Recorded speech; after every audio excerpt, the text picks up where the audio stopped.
మీ business ఏదైనా మీ ఊర్లో promotion చేయాలంటే అది సుమన్ టీవీతోనే సాధ్యం. ఇప్పుడే సంప్రదించండి. మీకు ఇప్పుడు ఇన్ఫర్మేషన్ ఉంటే ఈ జూనియర్ కాలేజ్లో లేకపోతే ఏమైనా ఈ కాలేజ్ గ్రౌండ్ వెనుక నైట్ టైం వాళ్ళ పిల్లలు తాగుతున్నారు, మనకి ఇన్ఫర్మేషన్ పాస్ వచ్చి మనం 100% పట్టుకుంటాం. 100% సరే. మనం ఇప్పుడు మీరు చెప్పారు, మనం డెఫినెట్లీ ఇప్పుడు సిరిసిల్లలో 10:30 బంద్ అవుతున్నాయి అన్నీ.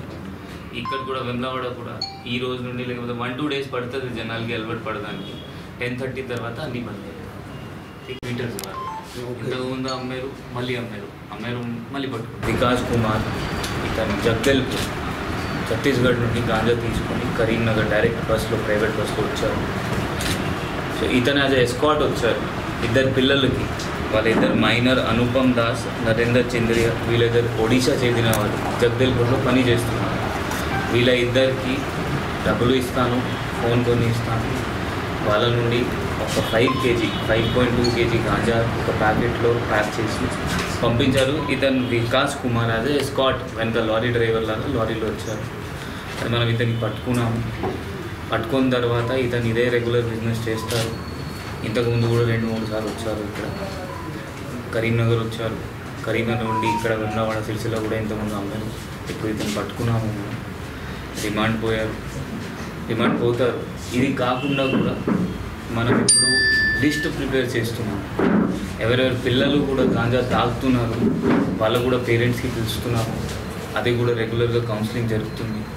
ఎవరెవరి పిల్లలు తాగుతున్నారు ఒక్కసారి వార్నింగ్ ఇస్తున్నాము, వాళ్ళకి కౌన్సిలింగ్ చేస్తున్నాము.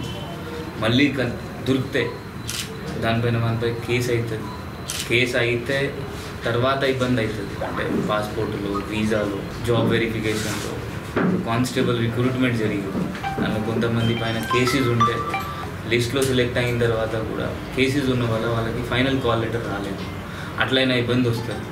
నా దగ్గర కూడా చాలామంది వస్తారు, ఆ పాస్పోర్ట్ వచ్చింది, వీసా వచ్చింది, బట్ ఫైనల్ అక్కడ కంపెనీలో కువైత్లో గల్ఫ్లో పోవాలి అంటే కేసు ఉన్నాయి, మనం పోలీస్ వెరిఫికేషన్ ఇవ్వము.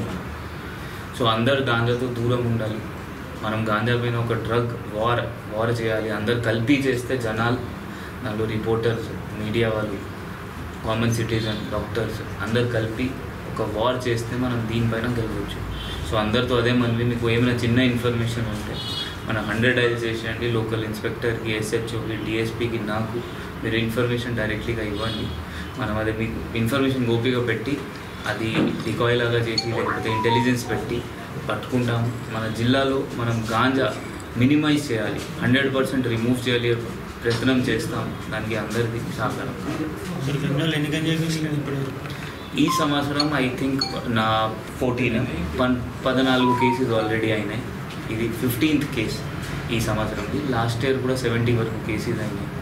సో వాళ్ళకు కూడా లిస్ట్ ఉన్నాయి. 78-79 అక్యూజ్డ్ ఉన్నారు దానిలో. అది కూడా మన జిల్లా వాళ్ళు ఉన్నారు, బయట వాళ్ళు ఉన్నారు.